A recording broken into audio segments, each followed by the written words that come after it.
Hi friends, இப்போ macaroni செய்யலாம் friends. மக்ரோனிக்கு இப்போ சுடுதண்ணி வச்சு நல்லா கொதிக்கிட்டோன்னு இதை ஒரு வாட்டி கழுவிட்டு இதில் ஆட் பண்ணிக்கலாம் ஃப்ரெண்ட்ஸ். இப்போ இந்த தண்ணி கொதி வருது ஃப்ரெண்ட்ஸ். இதை நான் கழுவிட்டேன் தண்ணி ஊற்றி. இப்போ இந்த தண்ணியில் இதை ஆட் பண்ணிக்கலாம். இதில் இப்போ முக்கால் வெந்ததும் உப்பு ஆட் பண்ணிக்கலாம் ஃப்ரெண்ட்ஸ். இப்போ இதை கலரி விடணும். இந்த உப்புலாம் நல்லா இறங்கட்டும், இதில் வெந்துனே இருக்கட்டும். அதுக்குள்ளே நம்ம கடாயை வச்சு எண்ணெய் ஊற்றிக்கலாம்.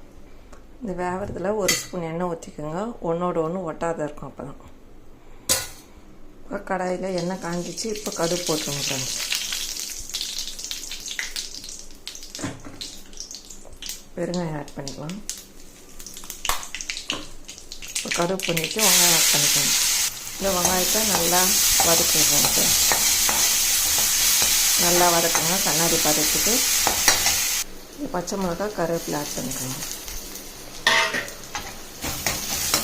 இப்போ இந்த இஞ்சி பூண்டு சேர்க்கணும் ஃப்ரெண்ட்ஸ். நல்லா நசுக்கிட்டு சேரணும்.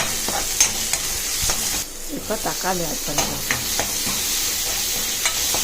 இப்போ நான் இதை பச்சை தண்ணி ஊற்றி வடிகட்டி ஃபில்ட்ரு பண்ணிட்டேன் ஃப்ரெண்ட்ஸ்.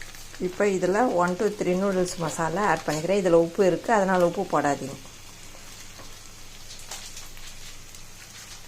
இப்போ இது ஒரு வதக்கிட்டு இப்போ இது தண்ணி எடுத்து இதில் ஆட் பண்ணிக்கலாம் ஃப்ரெண்ட்ஸ். இப்போ இதை நல்லா கலரிடணும். ஒரு 5 நிமிஷம் இந்த காரம் எல்லாம் டேஸ்டெல்லாம் இறங்கினா சூப்பராக இருக்கும் இந்த மக்ரோனி. இப்போ டேஸ்டான எம்மியான மக்ரோனி ரெடி ஃப்ரெண்ட்ஸ். இந்த வீடியோ பிடிச்சிருந்தா லைக் பண்ணுங்கள், ஷேர் பண்ணுங்கள், சப்ஸ்கிரைப் பண்ணுங்கள். மீண்டும் நாளை சந்திப்போம். டாட்டா, பாய் பாய்.